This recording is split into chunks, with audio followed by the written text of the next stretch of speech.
दोस्तों आ सापने अंग्रेजी में રેડસ્નેક કહેવામાં આવે છે। ધામણ સાપનું એક બચ્ચું છે અને પાણીમાંથી બહાર કાઢ્યું છે। હવે એને કોઈ પર્યાવરણમાં એને હાજર કરી દઈશું।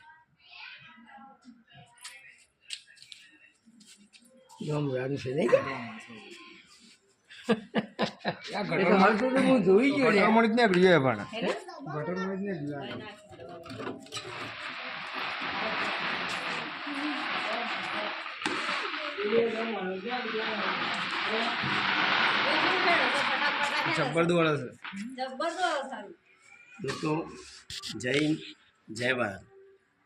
बिल्कुल ना હવે એને પર્યાવરણમાં એને આઝાદ કરી દઈશું। જય હિન્દ જય ભારત। ગઈકાલે રાત્રે પાણી ટાંકીના અંદર કોઈક સાપ પડેલો હતો। તપાસ કરતાં જોયું હતું તો રાતે અંધારાના કારણે આ સાપ ધાવણ પ્રજાતિનો હોય એવું દેખાયું હતું, પરંતુ જોતાં આજે દિવસ દરમિયાન જોતા તો આ સાપ મિત્રો ધાવણ પ્રજાતિનો સાપ નથી।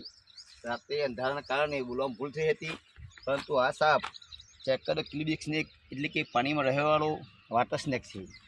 તો એને પાણીમાં છોડી દઈશું, જેના કારણે પોતાનું જીવન સારી રીતે જીવી શકે। દોસ્તો તમે જોઈ શકો છો એ સાપને પાણીના અંદર છોડી દીધું છે। પોતાનું જીવન નિર્ભયપણે પોતાનું આજીવિકા સરળતાપૂર્વક મળી રહે, નાના મોટા જીવજંતુ ખાઈ શકે એટલા માટે એને પાણીના અંદર છોડવા માટે આવ્યા છે। તો મિત્રો હવે અમારી ચેનલમાં નવા હોય તો ચેનલને લાઈક કરો, સબસ્ક્રાઈબ કરો અને મિત્રો શેર કરો। મિત્રો તમે જોઈ શકો છો પાણીવાળો સાપ પાણીના અંદર સરળતાપૂર્વક દોડે છે। जय हिंद जय भारत। वंदे मातरम। स्वस्थ रहो, मस्त रहो, खुश रहो।